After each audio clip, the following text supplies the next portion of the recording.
여러분 안녕하십니까? 양영태 TV의 양영태입니다.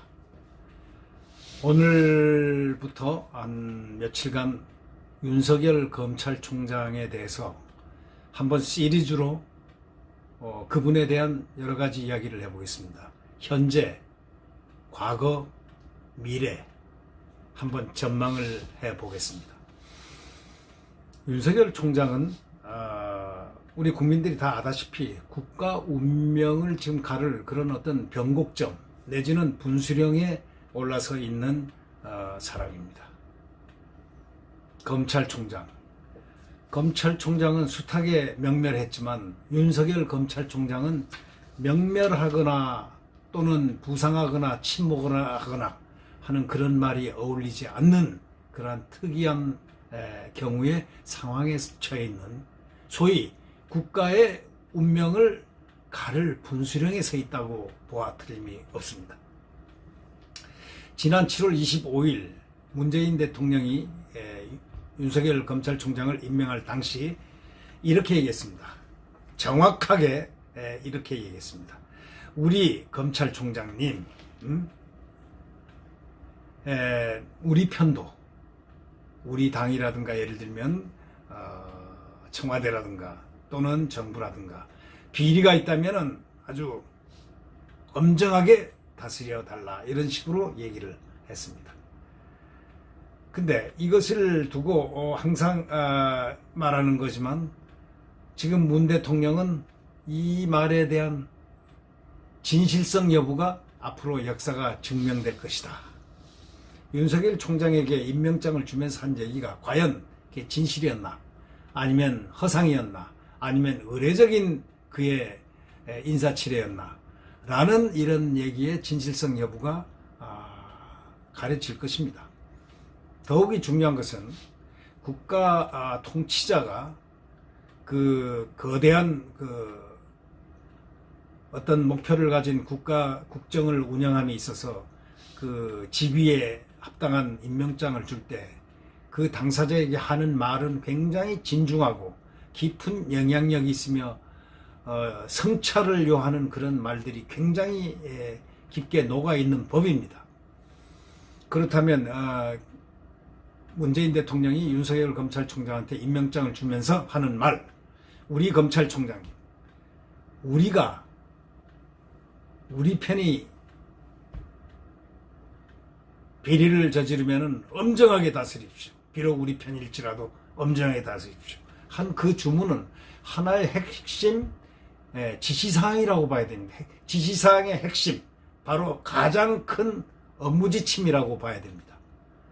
근데 지금 윤석열 검찰은 사실은 그 지시대로 따랐을 뿐입니다. 지금 현재도, 어저께도, 내일도, 오늘도 똑같이 가고 있습니다. 함에도 불구하고 집권 여당과 청와대와 정부는 온통 윤석열 검찰총장을 공격하고 있습니다. 그 이유는 우리는 눈 감아주고, 거꾸로 우리가 역설적으로 얘기하면 대통령이 말하는 우리 편의 비리라든가 우리 편의 문제는 좀 눈 감아주고 다른 편에 해야 되는 것인데 왜 우리 편에 되느냐 하는 대통령의 말을 역설적으로 거역하고 있는 것입니다.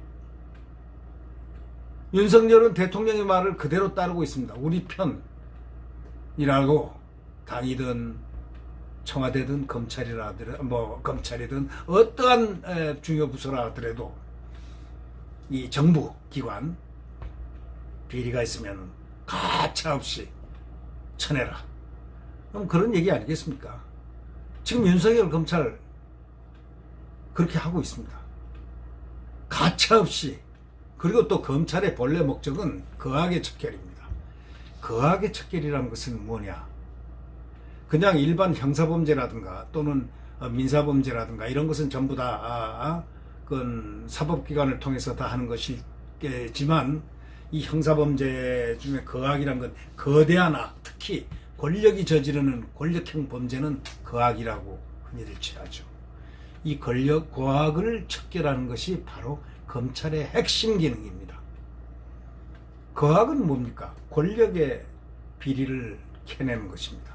권력의 비리를, 손을 대지 못하는 권력의 비리를 검찰은 할 수 있다. 그래서 검찰에게 수사의 독립성을 준 겁니다. 또 검찰은 정치적으로 중립하라는 얘기입니다. 바로 이러한 여러 가지 문제 때문에 검찰은 손을 대서는 안 된다. 그래서 검찰청법으로 법이 검찰의 위상을 정하고 있는 법입니다. 그러나 세월이 조금 몇 달 지나지도 않았는데 조국으로 인해서 이 모든 것이 이 장면이 바뀌게 됩니다. 소위 이념적인 가치관, 또 국가관 여러 가지가 윤석열 검찰총장과 문재인 대통령과 상충되는 부분이 내재되어 있다는 그 사실을 엄중히 설명할 수는 없으되 내면적으로 그러한 부분들이 흐르고 있음을 인지는 할 수 있을 것 같습니다. 물론 대통령은 당시에는 엄정하게 우리 편도 수사하라고 했지만 그렇지 않습니다. 윤석열의 잠깐 그 과거를 한번 보죠. 잠깐의 과거입니다. 그는 성정이 곱고 정의로우며 그 다음에 상당히 그 원칙주의자로 평판이 있었던 사람입니다. 서울대학교 법과대학을 졸업했는데 이 졸업할 때 윤기중 교수라고 그의 부친입니다. 연세대학교 상과대학 응용통계학과 교수인데 이분은 지금 정년을 하고 지금 학술원의 회원으로 아주 유명한 응용통계학자입니다. 그의 성정은 아주 정의롭고 반듯하고 그리고 곧고 원칙적이다라는 평판이 학교에서 있어 왔습니다. 그런 교수의 아들이 바로 윤석열입니다. 윤석열이 서울대학교 법과대학에 합격했을 때 그의 아버지가 입학 선물로 준 책이 있습니다. 프리드만 하버드대학 교수입니다. 하버드대학 교수입니다. 프리드만 교수의 프리덤에 대한 choose to freedom. 그러니까 freedom to choose. 이건 무서운 얘기죠. 그건 책의 제목입니다. 선택할 자유. freedom to choose. 이 책을 선물로 했습니다. 그러면 이 프리드만 교수가 누구인가? 이 프리드만 교수는 이 하버드 대학 경제학과 교수로서 이 저서인데 노벨 경제학상을 받은 학자입니다. 이 노벨 경제학상을 받은 이 프리드만 교수의 가치는 소위 자본주의 시장 경제에 대한 냉철한 비판과 더불어 찬양을 한 사람입니다. 우리에겐 적어도 자유민주주의 시장 경제가 가장 최선이라는 그런 결론에 도달한 경제학자입니다.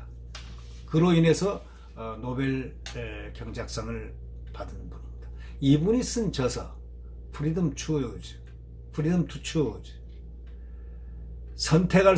우리가 선택할 수 있는 자유.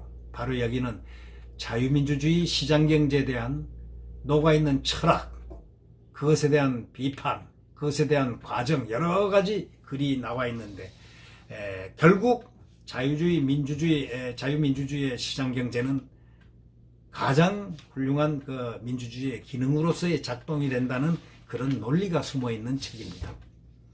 그런데 이 책을 그의 아버지가 그 아들에게 서울법과대학 입학했을 때 입학 선물로 줬습니다.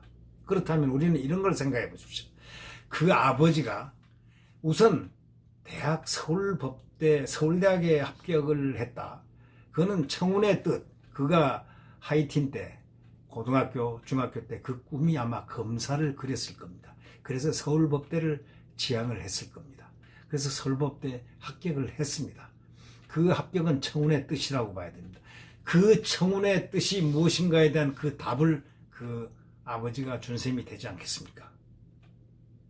이러한 윤석열, 그의 속에는 아버지가 최초로 나에게 어려운 책, 지금까지는 영어, 국어, 사회, 수학, 물리, 화학 역사 이런 것에 매달려서 책을 보고 많이 공부를 하면서 서울대학교 법과대학에 우수하게 합격을 했지만 그것보다 그 이후 합격 시점 이후는 그 아버지로부터 받은 그 책은 아버지의 가슴이 녹아있고 이러한 것이 내 아들에게 유익하리라 생각해서 틀림없이 책을 입학 선물로 줬을 것입니다. 그 책의 내용이 자본주의 시장경제와 또 그러한 민주주의에 대한 열망, 이것에 대한 비판을 통해서 그러나 최고의 지금 가치가 자유민주주의의 가치는 자유민주주의의 시장경제다라는 그런 깊은 철학적 논리가 또 경제학적 논리가 숨어 있는 것입니다. 그러면은 그의 아버지 윤기중 교수가 그 아들에게 남겨준 것은 바로 그러한 정신적 유산. 지금까지는 영어, 수학, 국어에 매달려 있었지만 이제는 철학적으로 자기 인생을 살아나가는 데 있어서의 그 좌표가 될 만한 거대한 소위 아이데올로지, 거대한 이념으로서의 역할자, 바로 마음속에 심득해야 될 기본적인 그 인지의 세계, 인식의 세계를 바로 아버지가 부여한 셈입니다. 그 아버지는 윤석열에게 아마 이렇게 얘기하고 싶었을 겁니다. 공부란 것은 외우고 달달달 외우고 그리고 또 뭐 해석하고 해가지고 입학시험 모든 시험에는 그렇게 가는 길이지만 그러나 중요한 것은 인간에게 철학이 녹아 있어야 되고 삶의 가치가 녹아 있어야 되고 국가관이 녹아 있어야 되고 하나의 국민의 일원으로서 어떻게 어떤 가치를 위해서 내가 이렇게 어렵게 살아나가야 할까를 고민해주는 그런 철학적 교시가 숨어 있다고 봐야 됩니다. 그런 배경으로 보면은 윤석열 그는 자유민주주의에 대한 신봉자입니다. 그렇기 때문에 대한민국 헌법에 충실한 사람입니다. 그렇기 때문에 원칙적으로 수사를 하며 대한민국 헌법에 따라서 법에 따라서 그는 걸어갑니다. 누구를 보고? 소위 국가의 국가관, 국민을 보고 걸어갑니다. 자유 대한민국 국민을 보고 걸어갑니다. 그것이 바로 윤석열의 지금 과거라고 볼 수가 있습니다. 오늘날 윤석열이 걸어가는 그 검찰총장으로서의 운명적인 그 길은 과거의 검찰총장이 받아왔던 그러한 길하고는 전혀 다른 길입니다. 왜? 자기가 만든 길이 아닙니다. 운명의 길입니다. 대통령으로서 그 문재인이 검찰총장을 발탁을 하고 검찰총장을 발탁을 해서 미션으로 준 첫 말이 우리 편일지라도 과감하게 법과 원칙에 따라서 전부 다 엄정하게 처리를 하라고 또 그렇게 얘기를 했습니다. 문재인의 윤석열 연구는 과거에 끝났다고 봐야 됩니다. 적어도 윤석열이 집중했던 것은 윤석열에 대해서 대통령이 집중했던 것은 아마 이런 공부를 했을 겁니다. 이 윤석열이 어떤 사람이지? 내가 한번 알아봐야 되겠다. 딱 보고서 2013년 국정감사 때 한 윤석열의 발언을 눈여겨봤을 것입니다. 윤석열의 발언. 2013년 발언이 나는 사람에게 충성하지 않는다. 올바르지 않은 것을 원칙을 그걸 갖다가 이렇게 하라고 하는 것을 내가 따를 수 없다. 그때 2013년도 그 당시에 국정감사에서 당당하게 항명을 한 바로 그 부분, 따를 수 없다. 법과 원칙이 아니기 때문에 따를 수 없다는 정당한 논리, 이것을 냈습니다. 그는 좌천됐습니다. 그러나 아무런 그것이 없었습니다. 그러나 이 정권이 바뀌어서 문재인 대통령이 되자마자 박영수 특검이 들어섰습니다. 박영수 특검, 그는 무소불위의 칼을 휘두르댔습니다. 정말 죄 없는 많은 사람들이 소위 적폐라는 이름으로, 이거는 정치적으로 문재인 대통령이 집권하자마자 그 권력의 힘으로 그 권력을 창출해내기 위해서 소위 만든 광풍의 칼이었습니다. 그 광풍의 칼로 특검을 임명한 것입니다. 특검이 박영수 특검입니다. 박영수 특검은 용케도 윤석열 검찰총장을 발탁을 해서 수사팀장에 앉혔습니다. 그 수사팀장은 많은 수사팀들을 거느리고 수사를 다 했습니다. 소위 말해서 윤석열은 법과 원칙에 따라서 한다 이렇게 했지만 적폐수사라는 그런 정치적 그런 함정의 수사 속에 그는 회오리 바람을 치면서 하여튼 수사팀장의 직을 마쳤습니다. 그리고 난 다음에 그는 중앙서울지검장으로 발탁이 됐습니다. 9년 늦게 8년 늦게 고시 합격했지만 그것이 상쇄되는 그러한 조기 발탁이었습니다.